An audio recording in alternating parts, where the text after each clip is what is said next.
Good morning, students. Today, now we are going to start a new chapter of class 12th, P block elements. It is the most important chapter for class 12th. In P block elements, सबसे पहले तो ये देखते हैं कि हम P block elements क्यों कहते हैं. तो देखिए ऐसा होता है, आपने 11th क्लास में पढ़ा होगा S, P, D and F. ये हमारे सब सेल्स होते हैं. अब इन सब सेल में जो मैक्सिमम नंबर ऑफ इलेक्ट्रॉन्स होते हैं, इसमें कितने आते हैं 2, इसमें कितने आते हैं 6, इसमें कितने आते हैं 10 और इसमें कितने आते हैं 14. अगर मैं इसमें ऑर्बिटल्स की बात करूं तो इसमें जो ऑर्बिटल होता है वो होता है 1 और इसमें होते हैं 3, इसमें होते हैं 5 और इसमें होते हैं 7 ऑर्बिटल्स. ये 11th क्लास में स्टार्टिंग में ही बता दिया जाता है बच्चों को. अब एस ऑर्बिट जो एस सबसेल है, इसमें 1 ऑर्बिटल है, इसमें 3 है, इसमें डी में 5 है, एफ में 7 है. तो जो पी ऑर्बिटल है, मैं इसकी बात कर रहा हूँ पी ऑर्बिटल की, जो पी सबसेल है. पी सबसेल में मैक्सिमम नंबर ऑफ इलेक्ट्रॉन होते हैं 6 और ऑर्बिटल होते हैं 3. तो यहाँ पर मैक्सिमम नंबर ऑफ इलेक्ट्रॉन 6 होने की वजह से जो पी ब्लॉक होगा इसको 6 पार्ट में कैटेगराइज किया जाएगा. हालांकि 11th क्लास में भी ये पी ब्लॉक होता है, वहाँ भी 2 ग्रुप की स्टडी कराई जाती है. तो पहले तो मैं आपको ये बता दूं कि जो पी सब सेल होता है इसके अंदर मैक्सिमम 6 इलेक्ट्रॉन तक एंटर हो सकते हैं. अब 6 इलेक्ट्रॉन इसमें एंटर हो सकते हैं, तो पीरियोडिक टेबल में इसमें 6 ग्रुप में डिवाइड किया हुआ है पी ब्लॉक को. तो पहले देखते हैं हम पी ब्लॉक में कौन कौन से 6 ग्रुप होते हैं. मैं इसको यहाँ से हटा देता हूँ. 6 ग्रुप कौन कौन से हैं. पहला ग्रुप होता है, स्टार्टिंग जो होती है वो 13 से होती है. ग्रुप 13, ग्रुप 14, ये दोनों ही ग्रुप आपके 11th क्लास में स्टडी किए जाते हैं. और यहाँ पर ग्रुप होता है 15, ग्रुप होता है 16, ग्रुप होता है 17 एंड ग्रुप होता है 17 के बाद 18. ये 6 ग्रुप होते हैं. अगर किसी में पी सबशेल में अगर 1 इलेक्ट्रॉन आता है तब तो हम उसको मानते हैं ग्रुप 13 का एलिमेंट, और 2 आता है तो 14, 3 आता है तो 15, 4 आता है 16, 5 आता है 17 और अगर 6 आ जाता है तो ग्रुप 18 होता है. तो हमें जो 12th क्लास में स्टडी करनी है वो इन 4 ग्रुप्स की स्टडी करनी है 12th क्लास में. तो हम यहाँ से स्टार्ट करते हैं ग्रुप 15 से. तो जो अपने लोग आज स्टडी करने जा रहे हैं वो ग्रुप 15 की स्टडी करने जा रहे हैं. तो अब मैं बात करता हूँ ग्रुप 15 की. तो ग्रुप 15 को देख लेते हैं. अब देखिए ग्रुप 15 में ग्रुप 15 एलिमेंट्स, इसमें कौन कौन से एलिमेंट आते हैं. इसमें एलिमेंट आते हैं हमारे, सबसे पहला जो होता है वो होता है नाइट्रोजन, फिर होता है फॉस्फोरस, फिर होता है आर्सेनिक, फिर होता है एंटीमनी, Sb और फिर होता है बिस्मथ. अब यहाँ से इनिशियल पॉइंट है, यहाँ से मैं स्टार्ट कर रहा हूँ. Nitrogen and phosphorus both are non metals, both are non metal. Arsenic and antimony are metalloid and bismuth is metal. Point तो मेरा होता है अक्रेंस का, अक्रेंस. अगर मैं बात करूं नाइट्रोजन की, तो नाइट्रोजन जो होता है वो गैस होता है, N2 मॉलिक्यूल होता है, यानी कि डाई एटॉमिक मॉलिक्यूल है, diatomic molecule, diatomic molecule है. और साथ में ये कैसा होता है, गैसियस स्टेट में एग्जिस्ट करता है. अगर मैं बात करूं फॉस्फोरस की, तो फॉस्फोरस P4 होता है, टेट्रा एटॉमिक मॉलिक्यूल है, टेट्रा एटॉमिक मॉलिक्यूल. और ये किसकी फॉर्म में लाई करता है, ये सॉलिड फॉर्म में लाई करता है. अगर मैं बात करूं नाइट्रोजन की, तो नाइट्रोजन जो होता है वो N2 होता है और नाइट्रोजन के बीच में ट्रिपल बॉन्ड होता है. यहाँ पर इसके साथ में 2 लोन पेयर भी होते हैं. अगर मैं बात करूं यहाँ पर फॉस्फोरस की, तो फॉस्फोरस P4 के फॉर्म में होता है और फॉस्फोरस के बीच में इस तरीके से स्ट्रक्चर होती है फॉस्फोरस की इस तरीके की स्ट्रक्चर होती है। और फॉस्फोरस जो होता है वो सॉलिड है और वाइट कलर का होता है ये। अब मैं ये नहीं कह रहा हूँ कि ये सिर्फ वाइट कलर का होता है, इसके एलोट्रोप होते हैं। नेचुरल तो ये वाइट कलर का होता है, बट एक्चुअली इसके जो एलोट्रोप हैं वो ब्लैक भी है और रेड भी है, वो मैं आगे अभी डिटेल में बताता हूँ। Nitrogen and nitrogen molecules has week van der Waal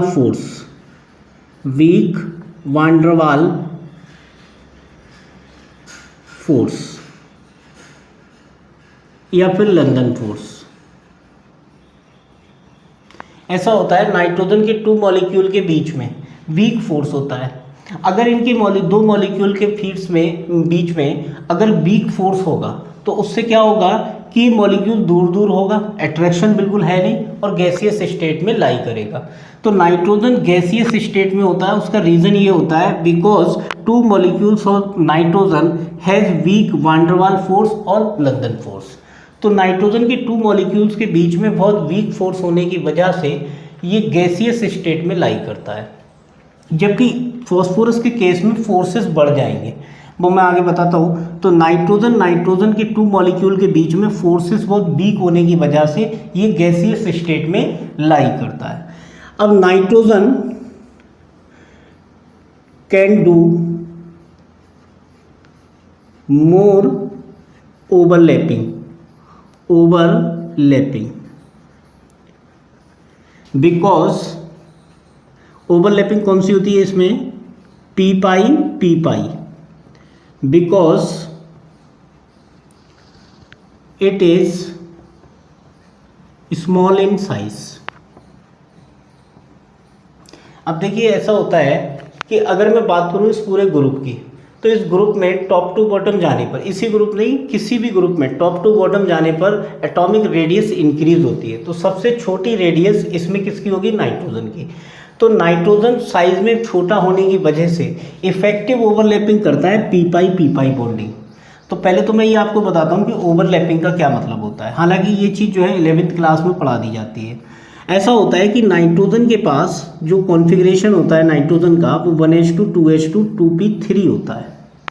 अब जो p ऑर्बिटल्स होते हैं ये कितने तरीके के होते हैं, 3 टाइप के होते हैं। एक तो होता है px, py एंड pz। अब p के अंदर कितने इलेक्ट्रॉन्स यहाँ पर हैं,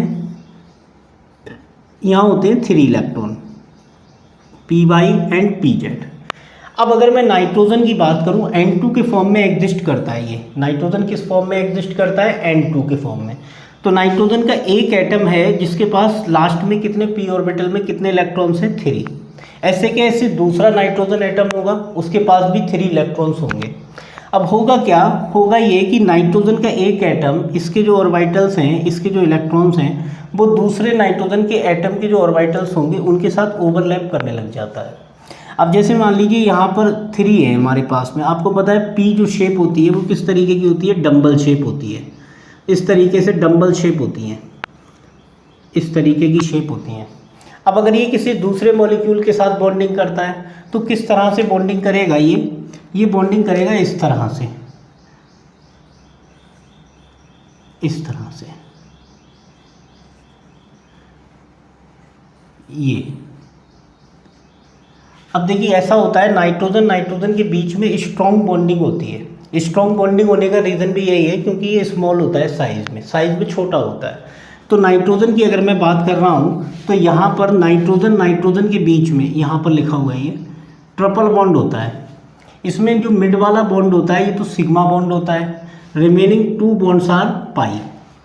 अब जो पाई बॉन्ड बना हुआ है ये लेटरल ओवरलैपिंग से बनता है और ये एक्सियल ओवरलैपिंग से बनता है। ये वाली जो ओवरलैपिंग हुई है ये तो एक्सियल है, इससे बनता है सिग्मा बॉन्ड। रिमेनिंग 1 ये और ये हो जाते हैं यहाँ पे 2 पाई। तो कहने का मतलब सिर्फ इतना है कि जो हमारा नाइट्रोजन है एन के बीच में जो ट्रिपल बॉन्ड है तो ये स्ट्रॉन्ग बॉन्ड है because it has 1 sigma bond and 2 pi bond. तो ये स्ट्रॉन्ग बॉन्डिंग होती है।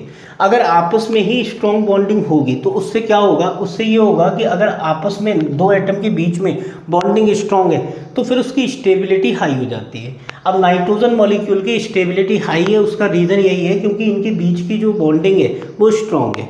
तो ये किसी अदर मॉलिक्यूल के साथ में अपनी बॉन्डिंग स्ट्रॉन्ग नहीं कर पाएंगे। जैसे मान लीजिए यहाँ पर मैं बात कर रहा था अभी नाइट्रोजन के 2 मॉलिक्यूल्स हैं। अब इंडिविजुअली नाइट्रोजन एटम के बीच में स्ट्रॉन्ग बॉन्डिंग है, तो फिर ये किसी दूसरे नाइट्रोजन मॉलिक्यूल के साथ स्ट्रॉन्ग बॉन्डिंग नहीं कर पाएगा। अगर ये स्ट्रॉन्ग बॉन्डिंग नहीं करेगा तो इनके बीच में वीक फोर्सेस होंगे जो गैसियस में लाई करते हैं। गैसेस में लाई करते हैं कौन से, वान डर वाल फोर्सेस हैं, जिसका टाइप जो है वो लंदन फोर्स है। तो कहने का मतलब इनके बीच में बहुत वीक फोर्सेस होते हैं 2 मॉलिक्यूल्स के बीच में। अगर मॉलिक्यूल के बीच में फोर्सेस कम होते चले जाएंगे तो फिर वो स्टेट किस में चली जाएगी, गैसियस स्टेट में। तो नाइट्रोजन गैसियस स्टेट में लाई करता है। उसका रीज़न ये है कि because 2 molecules of nitrogen has very low forces like one der वाल फोर्सेस और लंदन फोर्सेस।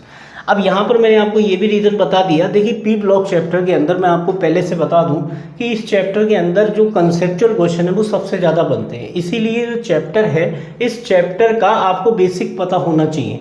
अगर आपको थ्योरेटिकल पोर्शन नहीं मालूम, इस चैप्टर में दो तरह के क्वेश्चन आते हैं। एक तो रिएक्शन बैलेंस करना आती है और दूसरा इसमें जो थ्योरेटिकल क्वेश्चन है इस पर कंसेप्चुअल क्वेश्चन बन जाते हैं। तो कंसेप्चुअल क्वेश्चन आप तभी कर पाएंगे जब आपको ये चीज़ें आएंगी समझ में।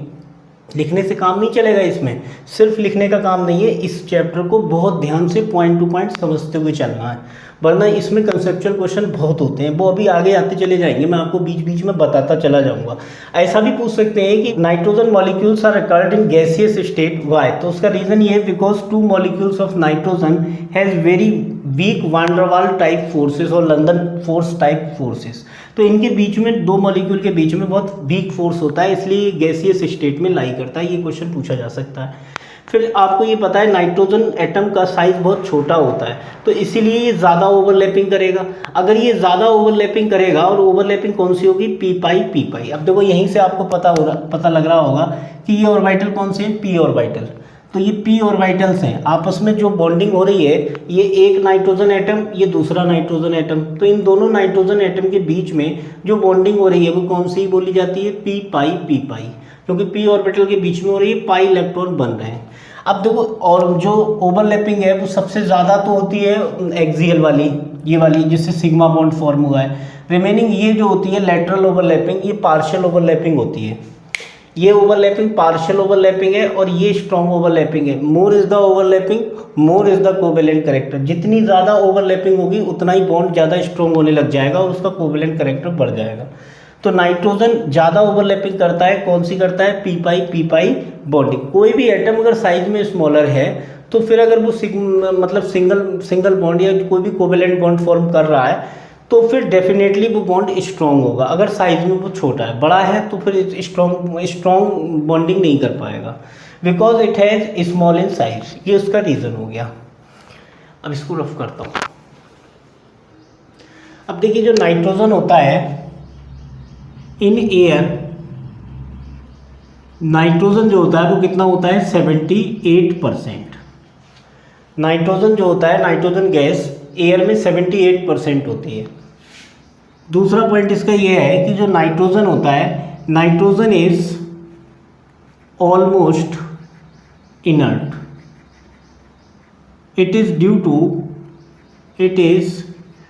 To very less reactivity. अब जो नाइट्रोजन है ये ऑलमोस्ट इनर्ट है। ऑलमोस्ट इनर्ट का मतलब ये किसी के साथ रिएक्शन नहीं करना चाहता है। अगर ये रिएक्शन नहीं करना चाहता है तो इसका रीज़न क्या है, क्योंकि इसकी रिएक्टिविटी बहुत कम है।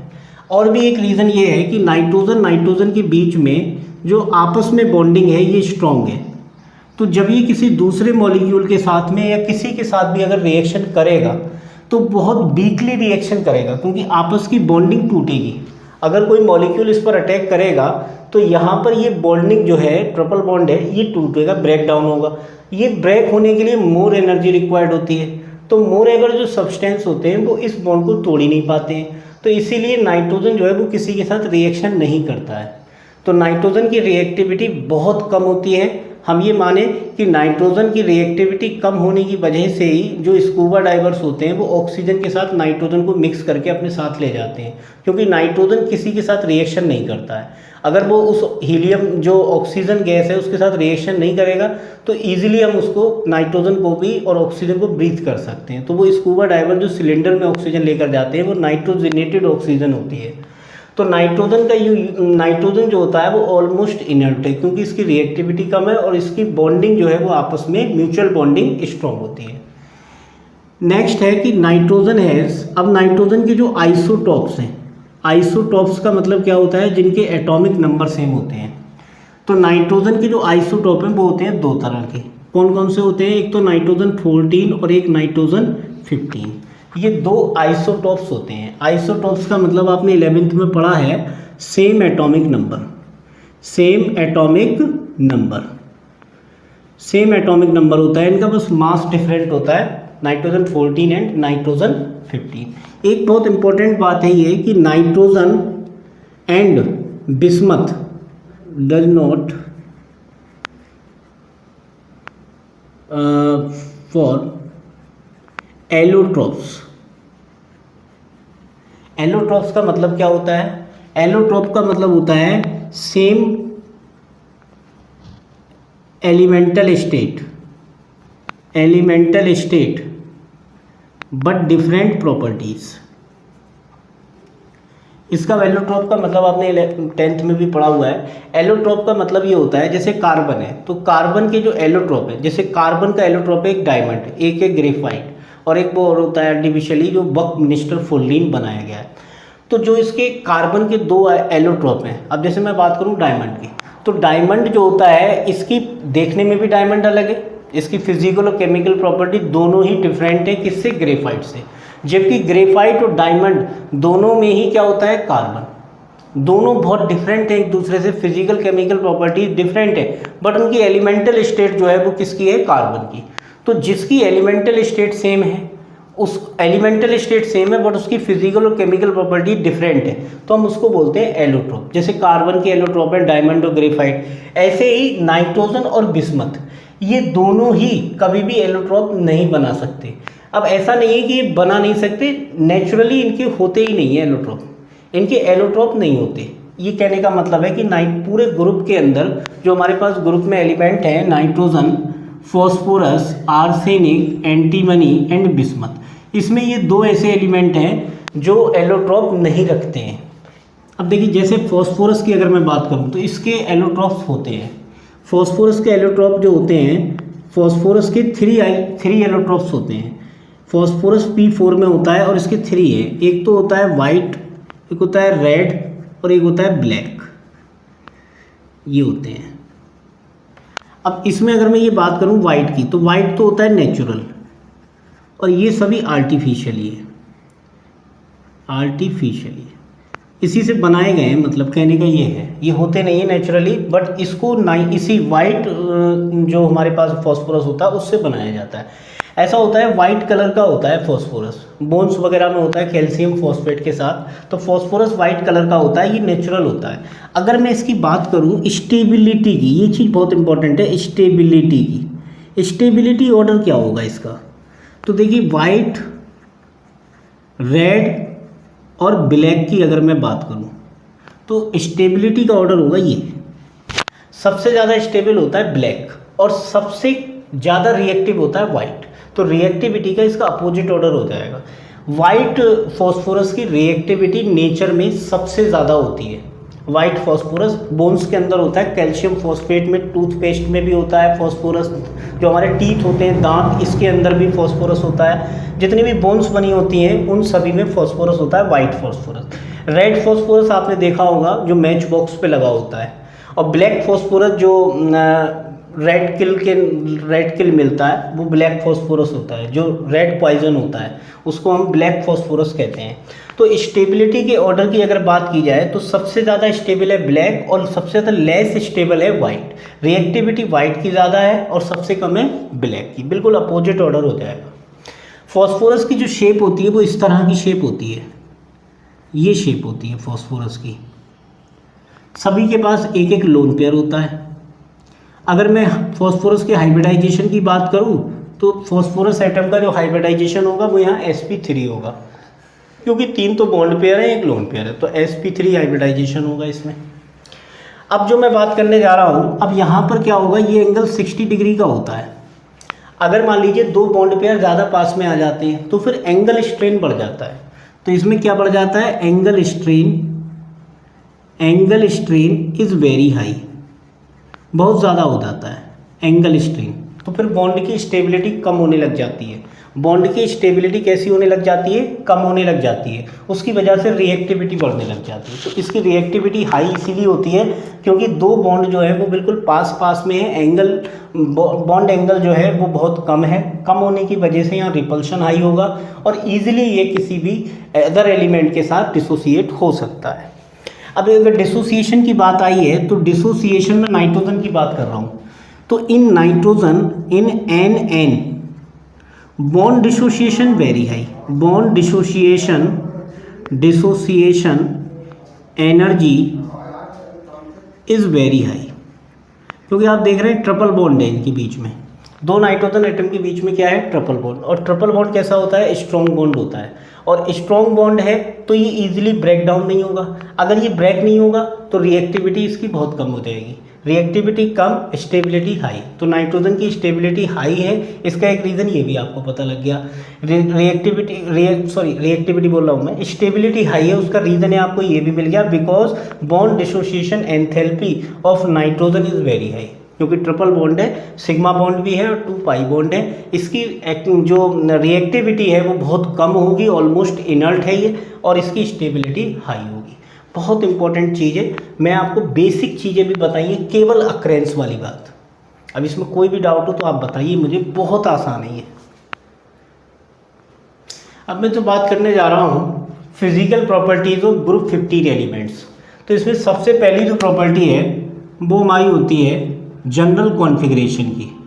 जनरल कॉन्फ़िगरेशन, अगर मैं जनरल कॉन्फ़िगरेशन की बात करूं तो हमारे पास एलिमेंट कौन कौन से हैं, nitrogen, phosphorus, arsenic, antimony and bismuth. अब देखिए ये जो हमारे पास 5 एलिमेंट्स हैं, अब इन 5 एलिमेंट्स में मैं जनरल कॉन्फ़िगरेशन की बात कर रहा हूँ। तो जनरल कॉन्फ़िगरेशन इसका होता है NH2NP3, सभी का यही होगा, यानी कि सभी के लास्ट में क्या होगा, जनरल कॉन्फ़िगरेशन क्या आएगा, NH2NP3 आएगा। अब इसमें ऐसा होता है कि हमारे पास जो नाइट्रोजन है, जैसे मैं आपको जनरल बात बता दूं, जैसे नाइट्रोजन है, इसका एटॉमिक नंबर कितना होता है, 7, और यहाँ पर कॉन्फ़िगरेशन क्या होता है, 1s2 2s2 2p3। तो आप देख रहे हैं यही कॉन्फ़िगरेशन फॉलो कर रहा है, NH2NP3 को फॉलो कर रहा है। अगर मैं बात करूं फॉस्फोरस की तो कितना होता है, 15। तो ये हो जाता है 1s2 2s2 2p6 3s2 3p3। ठीक है, तो ये आसान है, कोई टफ चीज़ें नहीं है। आप इन कॉन्फ़िगरेशन को मतलब इनके कॉन्फ़िगरेशन की जब भी बात आए तो कॉन्फ़िगरेशन ये आप लिख लेते होंगे, 11th क्लास में ये बच्चों को सिखा दिया जाता है कि आपो प्रिंसिपल के हिसाब से लिखा जाता है ये कॉन्फ़िगरेशन। तो ये कॉन्फ़िगरेशन को फॉलो करता है ये। तो जितने भी एलिमेंट्स हैं ये यहाँ पर, ये सभी जो है वो इस कॉन्फ़िगरेशन को फॉलो। आर्सेनिक की बात करूँ तो इसका एटॉमिक नंबर कितना होता है, 33। कॉन्फ़िगरेशन क्या आएगा, 1s2 2s2 2p6 3s2 3p6 4s2 3d10 और ये आ गया 4p3। अब ऐसा होता है कि ये 4s इधर आ जाता है, तो मैं इसको इधर कर दूँ मैं, तो ये 3d10 और 4s2, देखिए आप कॉन्फ़िगरेशन वही आ गया। अब इसमें कितना आया, 2s 2p, इसमें आया 3s 3p, इसमें आया 4s 4p, इसमें आएगा 5s 5p 5s 5p, और इसमें कितना आएगा 6s 6p। तो इस तरह से कॉन्फ़िगरेशन होते हैं।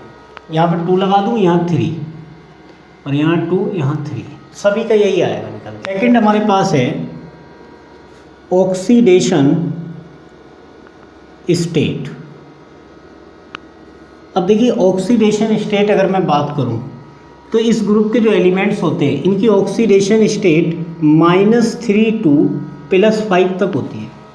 अब देखिए -3 से +5 तक होती है। अगर मैं इनकी बात करूं तो आपको यहाँ दिखाई दे रहा है कि ये जो p ऑर्बिटल्स होते हैं, ये जो p ऑर्बिटल है इसमें कितने इलेक्ट्रॉन की रिक्वायरमेंट है। यहाँ देखा जाए तो 3 इलेक्ट्रॉन की रिक्वायरमेंट है, क्योंकि 3 इलेक्ट्रॉन अगर इसे मिल जाएंगे तो ये p6 हो जाएगा, और p6 होने के बाद फिर ये अपना ऑक्टेट कंप्लीट कर लेगा। तो इसकी जो वैलेंसी है वो -3 होती है, लेकिन जो वैलेंस इलेक्ट्रॉन है वो उसकी हाईएस्ट वैलेंसी होती है। किसी भी एलिमेंट की एक होती है वैलेंसी, एक होती है बैलेंस इलेक्ट्रॉन।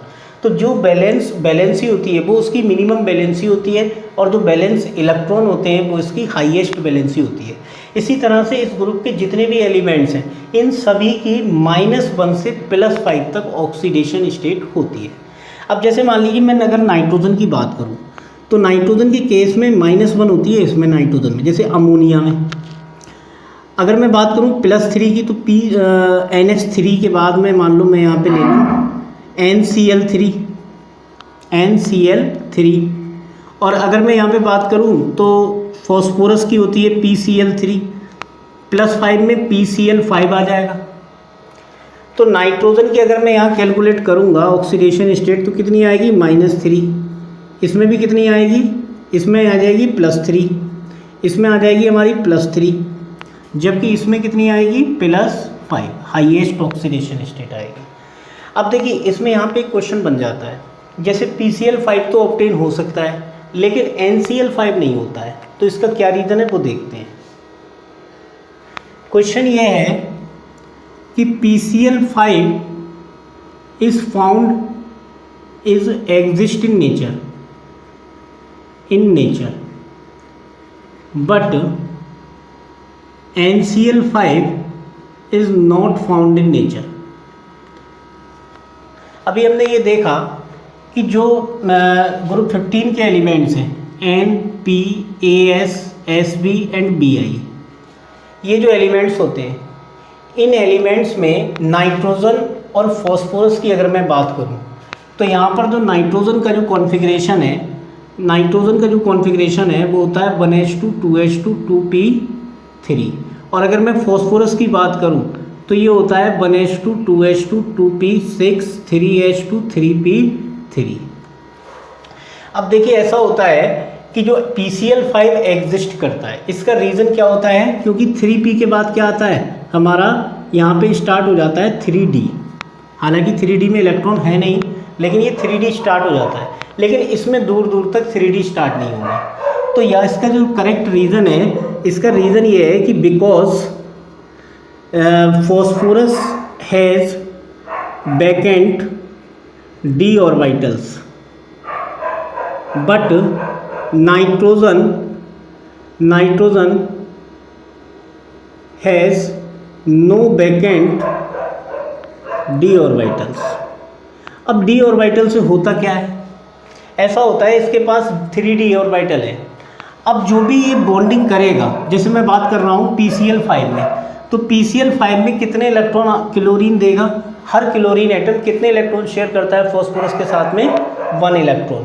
तो टोटल मिला के Cl के पास कितने, मतलब Cl कितने इलेक्ट्रॉन दे रहे हैं 5 इलेक्ट्रॉन। 5 इलेक्ट्रॉन के साथ ये ओवरलैप करेंगे, तो 3 के तो साथ इसकी कर लेते हैं, ठीक है, और 2 इसके साथ ओवरलैपिंग हो जाती है। लेकिन ऐसा होता है कि जो ये हमारा 3s और 3p है, 3s तो ये हो गया, 3p ये है, अब इनके पास 2 इलेक्ट्रॉन है, यहाँ 1 इलेक्ट्रॉन है। तो जब ये ओवरलैपिंग होगी तो ओवरलैपिंग में 3 तो ये शेयर कर जाएंगे। अब इसके पास वैकेंट ऑर्बिटल भी होने चाहिए, वैकेंट ऑर्बिटल होंगे तो ये अपनी वैलेंसी को एक्सपेंड कर सकता है। अभी इस स्टेट में कितनी वैलेंसी शो करेगा, केवल और केवल कितनी करेगा 3। लेकिन ऐसा होता है कि अगर इसके पास वैकेंट d ऑर्बिटल है तो अपना ये 1 इलेक्ट्रॉन यहाँ पहुँचा देगा। जब ये अपना 1 इलेक्ट्रॉन यहाँ पहुँचा देगा तो ये भी हाफ फिल्ड हो जाएगा, और यहाँ पर 3 इलेक्ट्रॉन तो पहले से ही है, और यहाँ d में एक और आ जाएगा, ये आ गया। तो टोटल मिला के ओवरलैपिंग के लिए इलेक्ट्रॉन कितने हो गए 5, ऑर्बिटल कितने हो गए 5, 1 इलेक्ट्रॉन तो 5। तो ये अपनी +5 ऑक्सीडेशन स्टेट शो कर सकता है, ये +5 शो कर सकता है क्योंकि इसके पास वैकेंट d ऑर्बिटल है, जबकि नाइट्रोजन के पास वैकेंट d ऑर्बिटल नहीं है। अब अगर मान लीजिए मैं बात करूं और ओवरलैपिंग की, तो ओवरलैपिंग इसमें नहीं हो सकती। ओवरलैपिंग में क्या होता है, दो इलेक्ट्रॉन आपस में, दो ऑर्बिटल जो है वो आपस में म्यूचुअल शेयरिंग करते हैं। अब इसमें क्या होगा कि इसमें शेयरिंग नहीं हो पाएगी, क्योंकि ये स्टेबल हो गया, इसके पास दो इलेक्ट्रॉन आ गए। अब ये क्या करेगा, ये शेयरिंग ओवरलैपिंग करने के लिए ये अपने आप को हाफ फिल करेगा। हाफ फिल करने के लिए 1 इलेक्ट्रॉन ये किसी को आगे के लिए दे देगा। जब ये इसको 1 इलेक्ट्रॉन दे देगा तो इसमें भी ओवरलैपिंग हो सकती है और इनमें भी हो सकती है ओवरलैपिंग। तो मैक्सिमम हाईएस्ट ऑक्सीडेशन स्टेट इसकी कितनी हो सकती है, 5, वो यहाँ पर हो जाएगी। क्यों क्यों क्यों हो पा रही है, क्योंकि इसके पास बैकेंड डी ऑर्बिटल है, जबकि नाइट्रोजन के पास बैकेंड डी ऑर्बिटल नहीं होता है। तो ये चीज़ बहुत इंपॉर्टेंट है। क्वेश्चन ऐसे बन जाते हैं कि PCl5 एग्जिस्ट कर रहा है बट NCl5 एग्जिस्ट नहीं करता है, उसका क्या रीज़न है, तो उसका रीज़न यही है, ठीक है ना। तो क्योंकि ये चीज़ आगे भी और आपको क्लियरली समझ में आएगी जब आपको BBT कराई जाएगी, बैलेंस बॉन्ड थ्योरी। तो BBT जब कराई जाती है, हाँ BBT तो 11th क्लास में पढ़ाई जाती है, तो आपने पढ़ रखी होगी, तो उसमें ये भी आपको पता होगा कि इसमें जो ओवरलैपिंग होगी वो हाफ फिल्ड एटॉमिक ऑर्बिटल्स की ओवरलैपिंग होती है। तो हाफ फिल्ड होंगे ये, लेकिन ये वाला हाफ फिल्ड तो नहीं है। तो इसको हाफ फिल करने के लिए ये अपनी इलेक्ट्रॉन को किस में दे देगा, 3D ऑर्बिटल्स में। तो 3D में दे देगा, तो ये 5 के पाँचों हाफ फिल्ड हो जाएंगे। ये 5 हाफ फिल्ड हो जाएंगे, तो ये पाँचों के साथ ओवरलैपिंग हो जाएगी और इसकी वैलेंसी कितनी, इसकी ऑक्सीडेशन स्टेट कितनी शो होगी, +5, जबकि नाइट्रोजन ऐसा नहीं कर सकता। तो ये BBT के अकॉर्डिंग है, बैलेंस बॉन्ड थ्योरी, जो 11th क्लास में केमिकल बॉन्डिंग में पढ़ाई जाती है, कि इसमें जो होता है, जो बॉन्ड फॉर्म होते हैं वो किसके थ्रू होते हैं, वो होते हैं जो ओवरलैपिंग ऑफ एटॉमिक ऑर्बिटल्स। तो ओवरलैपिंग ऑफ एटॉमिक ऑर्बिटल बनाने के लिए इसको हाफ फिल करना पड़ेगा।